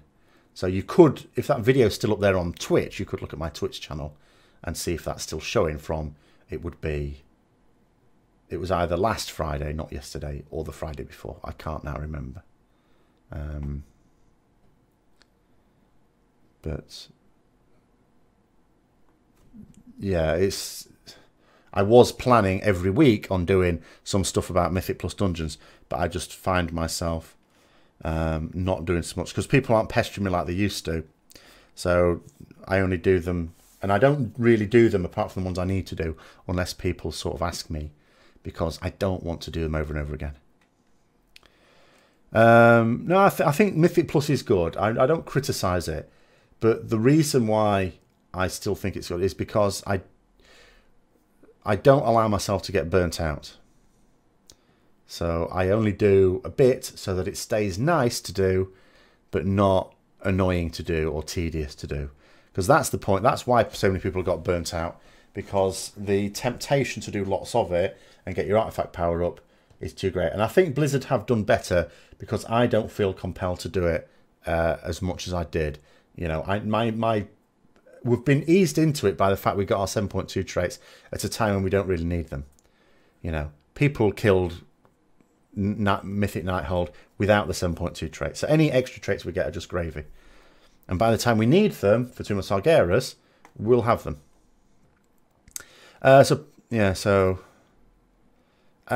Huge rewards, possibly. I have occasionally got something decent out of it. A lot of the time I don't. But yeah, I just, because there is a low chance of getting an upgrade. If you ram loads, if you do like 100 in a week, you're probably going to get an upgrade. But I ain't got time to do 100 in a week. So with the number I could do in a week, in theory, I haven't got a great chance of getting an upgrade. And it would have to Titan Forge. There is no way of getting a baseline item that would be an upgrade. So straight away, and even Warforged, it has to Titan Forge to be an upgrade. Any item that I can get has to Titan Forge. So because of that, that draw to go there for gear isn't that great. I think of it in terms of legendaries, but I have most of the good legendaries or artifact power, and well, I'm on 48. There are no, until I get Concordance, there are no more good traits to get. Okay, the next one I'll get is Shield of Vengeance, maybe. Like Gul'dan, okay, I suppose you can use that at most parts of the fight, but it's not stunning. Most of the ones I've got to get now are like Shield of Vengeance, extra healing on Flash of Light, reduced cooldown on Blessing and Protection. I can't even remember the last time someone asked me to use that. The Mythic Pluses occasionally get some use. Does it get use in Nighthold at all? I can't remember now. I can't think of where I even use it in Nighthold. No, can't think.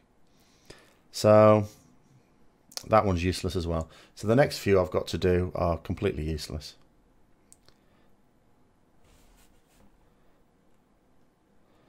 How are we doing?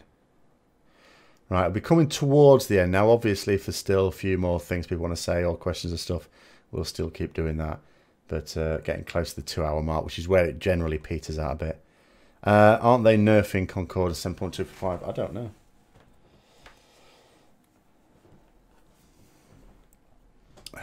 The thing is, if they haven't nerfed it already, I don't think they have, then I don't think they would before 7.2. They might when more people have it, if they start to see... Because what they want to avoid is a big disparity between the ones who push lots. They want... Like, if you imagine two people, one person does loads of mythic... Loads of stuff that gives artifact power. Like, all day long, they're doing that. Someone else just does a reasonable amount. They don't want the person who does loads to be a lot ahead of the other person. They want them to be slightly ahead. And that's hence the exponential nature of the thing here. So if the difference between concordance points became too great, then they would obviously have to nerf it. Tomb opens in 4 weeks. No, they said mid to late June. So that would suggest about 6 weeks, give or take. And even that they didn't say was set in stone. But, you know, saying mid to late June, it's not going to be before that, you would think. Hang on a minute. Am I thinking of the wrong one? Oh, do you mean the Ret trait? Oh, sorry. I thought you meant the Paragon one. The Ret trait is... oh, God. We talked about that earlier. Sorry. Yeah, I'm mixing it up. It's... Yeah. Oh, I'll repeat it anyway. It doesn't really matter. I'll just chop this off when I put it on YouTube. It's not nerf, really.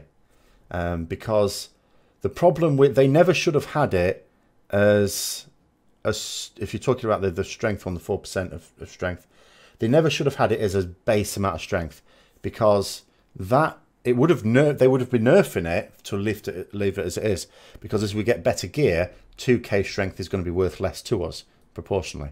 So they've made it a percentage of our strength, which means that it will always be relatively the same power as we get better gear. Yeah, the 52 traits. Well, the thing is as well, you know, every week you get another artifact knowledge. Some weeks, of course, you get 2 because it's a 5-day thing. And you know, so it's easy to get 1.5 to 2 new traits each week without doing lots and lots and lots. At the moment, at some point, of course, our artifact knowledge is going to stop at 50, isn't it? It goes up to 50. What are we on? We're still a long way off that. Can't remember what I'm on now. Is it 32 something? I can't remember. So at the moment, it's, you know, we're getting this artifact knowledge. It's not that bad. Then it'll stop, and then it'll, because it's impossible to complete those Paragon trait points. Impossible. And they've made it deliberately impossible, because the problem with the previous ones is, first of all, Blizzard intended them to be, well, they made it achievable. It is 50, yeah. They made it achievable, and they also, apparently people caught them out by surprise by getting it earlier than they planned. I don't know why they thought that was surprising, because if you allow something to be possible in the game, people will do it. Currently it's 33 are we at the moment. Okay. Lots of bonus still to get. Yeah, oh yeah. So it's going to be well into Tomb before we get our cap on that. So, you know, every 5 days we're able to get more value from that. I mean, it's something like 2.5 million AP just for the token for doing a daily heroic now. Except the queue times seem to be longer than they used to be somehow, because I haven't done those for a while. Then I thought yesterday I should do one, and maybe I'll do one a day, because you never know. And it's also, you know, you like dungeons give you a small chance to keep boosting up your bad luck protection on your legendaries. But it's, yeah, I mean, you're going to get to a point where it's going to be worth like 10 million for doing dungeon, but then that 10 million won't count for very much.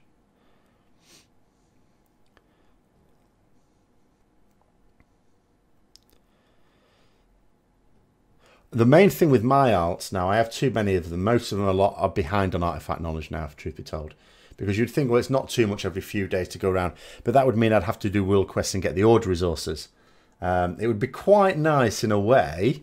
I'll tell you what I would introduce. I know people won't like this probably, but you know, in Wars of Draenor with the garrisons, you had that cache that gave you just order resource, sorry, garrison resources they were then, for not even doing anything. You just open it with chests and they were there. If you had something similar in the order hall, but it only worked out at 100 order resources a day, that way, without doing anything on your character, you'd be able to go onto it and you'd have just enough to keep up with your artifact power. Nothing else, just your artifact power. I'd quite like that. That would allow me to keep up at least. And then if I do decide to switch back and do some more on that alt, I'd be able to do it without feeling that I've punished myself. Because, yeah, it's the lack of order. I mean, what I should do is every weekend just spend some time on one of them, get a load of order resources, last me a few weeks, and then go on to another one. I suppose I can spend Bloods of Sargeras as well. That could be another. I've got loads of those now. I suppose I could do that. It'd be quite nice just to have a passive amount, just enough for the artifact knowledge. But that's probably just my opinion. Yeah.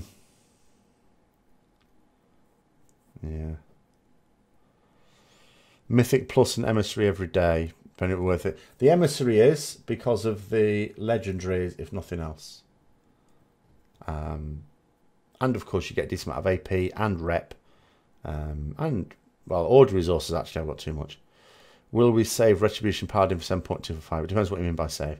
If you think it's in bad shape now, it's not going to get into better shape in 7.2.5.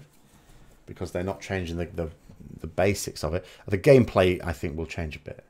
Just because of, you know, set bonuses and so on. And the fact that we'll have 3 sets of set bonuses to begin with. Or, in theory, to begin with. The problem is that it took me a month to get my set bonus with Nighthold. Because Conqueror just wasn't dropping. And we've got quite, or we had at the time, quite a lot of Conqueror users. I suppose we don't have as many Conqueror users now, because I can't find a Warlock. We've got 1 Demon Hunter. We've got 3 Paladins. So we've got, who else nicks him? Priests. We've got 3 Priests. Well, that's still only 7. We had like 10 Conqueror users beginning of Nighthold. But they just weren't dropping. And we don't do split runs. Whereas, but then if Conqueror starts dropping in Tomb of Sargeras, maybe I will get it a bit quicker. Or if my coins behave themselves. So yeah, Halim, it depends what you mean by save Retribution Paladin. I don't think there's anything particularly wrong with it at the moment. It's not been weak on any fights in Nighthold. We don't know what they will nerf and what they won't. Anything is possible. We'll have to see how it works out. I don't see why Retribution would be excessively strong. Because they're not doing anything to us. Their focus will be on the specs they're changing. As it should be. Although I do find it interesting to note, I've always found this interesting to note, that you do sometimes get specs that are overpowered, like clearly overpowered, like Affliction Warlocks recently, Shadow Priests earlier in Legion, that sort of thing. And although they do something to tackle it at some point, they're never in a massive hurry.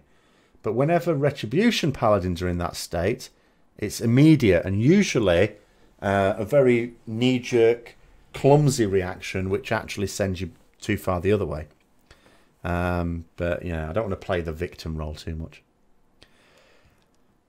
Will you do viewer runs for something like Emerald Nightmare Mythic? I don't know what viewer... Oh, dear, no. I don't like... Oh, no, I don't like organising pugs. No, I'll leave that to the likes of Asmongold and people. I know we can only do that on North American servers, but... yeah, no. Since they nerfed Crusade, I feel like it's really slow. No, it's too fast still. Because... Or rather, well, during Heroism is, and during the DPS cooldown in Gul'dan, which is all I'm focused on at the moment, it was ridiculous before, because especially when, in the earlier version of Crusade, I also had Liadrin's Fury Unleashed, because that was like my first legendary, and I had that for a very long time, and it just became mental, absolutely mental, making sure I didn't waste Holy Power, and I was just spending all the time, which is nice for damage, but at the same time it just felt out of control. Shadow Priests for Botanists, they're very useful for Botanists, certainly. But much less useful on Gul'dan. You know, we have a couple of good Shadow Priests, and they, or, you know, they're not distinguishing themselves on Gul'dan at all. Because it's a tough old fight for them, it seems to me. With all the movement as well, that can't be nice. Yeah, well, the cloak buff you can't expect to keep up as easily. Obviously, it was impossible. I mean, I didn't have the cloak at the time that we had the older Crusade. But yeah, it would have been impossible to have lost your cloak buff then. It's still unlikely to happen now, I suppose you can. I mean, I do every now and then, but that's rare. EU Alliance seems to like the rarity now. Most streamers are Horde. Well, most people are Horde. I can tell you from trying to recruit people. It's just because most people are Horde. That's just unfortunately how it is. Blessing of the Ashbringer is a little OP. No, Blessing of the Ashbringer is annoying because I hope you've noticed that if whoever you put either of the Greater Blessings on dies, you lose it. It's not nice.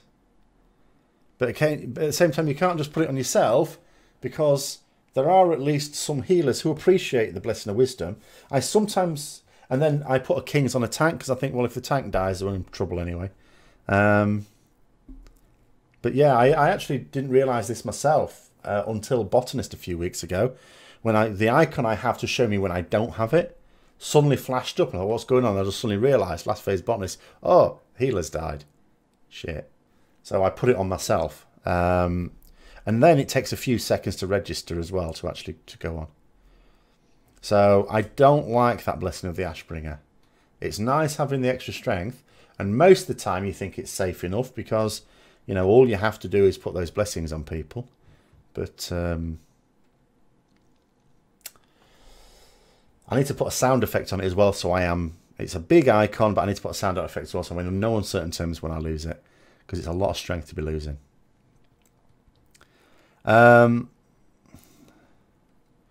Don't have the cloak, but there are only very rare occasions where I don't have either Crusader Strike, Divine Hammer, or Judgment to use. Yeah, as it should be. You're supposed to be cycling through very quickly. But the thing is, with the cloak, to maintain the cloak buff, you need to be spending... It's like spend 2 GCDs and then spend again. Also, it means it doesn't really like Justicar's Vengeance. Like soloing, if you're out soloing and you've got a stunned mob, you know, it's still, you know, Justicar's Vengeance still does a very nice amount of damage, but again, it doesn't do anything for your cloak. It doesn't maintain the buff, and it doesn't benefit from the buff, which is annoying. I just assumed it was about 50-50. No, it's not sold 50-50. Like, you just have to look at WoW Progress. I know not everyone is looking for a guild post on WoW Progress, but there's not going to be a disproportionate number of Horde posts on WoW Progress. And you just look at anything and it's just Horde. For EU, anyway. I don't know about other regions, but when I look at EU, the vast majority... Because what I usually do is I look at Alliance plays first when I'm trying to find someone. Because if I look at Horde plays, I know I'm in for a rough time. Because the vast majority of them will say they don't want to go Alliance. Whether for reasons of cost or for whatever other reason. Maybe they like being ugly with like boring buildings. I don't know. Some people might. But so I look at the Alliance ones first. And there's so few. That doesn't take me very long. Then I look at the Horde ones. That takes longer, but I have less chance of finding someone. The human racial, I suppose, might have more people playing Alliance. And as human, you can play most classes. Well, we're probably at the end of that one anyway. I'll still stick it on, as I say, for about 5 or 10 minutes. If there's any other little questions anyone wants to ask, sort of throw it out there. But we'll probably call that the end of the actual official Ret Q&A there.